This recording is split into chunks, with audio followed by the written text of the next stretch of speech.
Hi, this is Rabbi Mark Angel at the Institute for Jewish Ideas and Ideals. Our website is jewishideas.org. The question that we received relates to political, diplomatic, military issue that Israel is facing today and has been facing actually for many years, namely the issue of land for peace. Is it halakhically appropriate, permissible, not permissible for Israel to trade off land in order to achieve what it thinks is a peace and a security for its own people? After the Yom Kippur War, Israel ceded a huge amount of territory to Egypt in order to arrive at a peace agreement. And at that time, there was quite an outbreak of discussion by the rabbis and halakhic authorities in Israel. Their point was Israel had no right to turn over Jewish land to a non-Jewish country, and the Jews should fight for every inch of territory, etc., etc.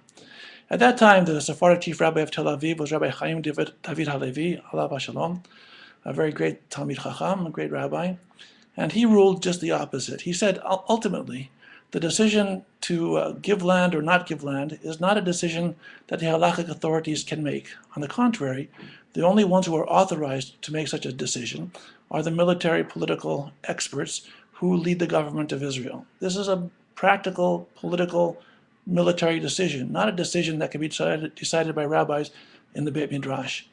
Rabbi Halevi's point of view makes eminent sense. Whenever religion and politics get mixed up together, it's often detrimental both for religion and for politics. This is true not just in Israel, but it's even more true in other countries where Islamic fundamentalists, for example, will say in the name of their God, Israel can't exist, or there's no way to make peace with Jews. And they posit this as a religious value, and the people have to fight to the death for that value.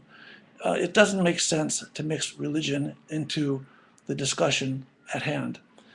God, his name is peace. Shalom is one of the names of God. And God wants peace in the world. Unfortunately, human beings don't always cooperate for various reasons. In order to make peace, it often requires sacrifice on both parts.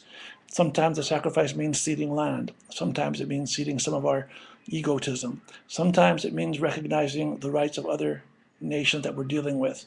And sometimes it means standing tough.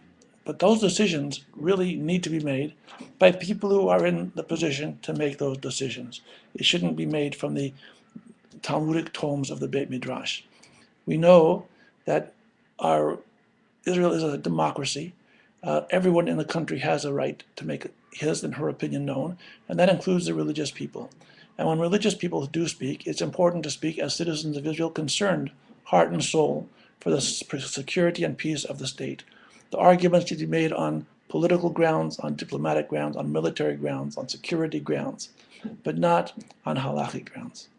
This is the opinion that I have. I share with Rabbi Chaim David Halevi and other great rabbis. Hopefully you'll consider these opinions as well. Please visit our website at jewishideas.org, join our community, be part of the community that tries to support and foster an intellectually vibrant, compassionate, and inclusive Orthodox Judaism. Thanks so much for tuning in. We wish you success, happiness, shalom, shalom, al kol Yisrael, peace, a real peace for all of us. Shalom, shalom.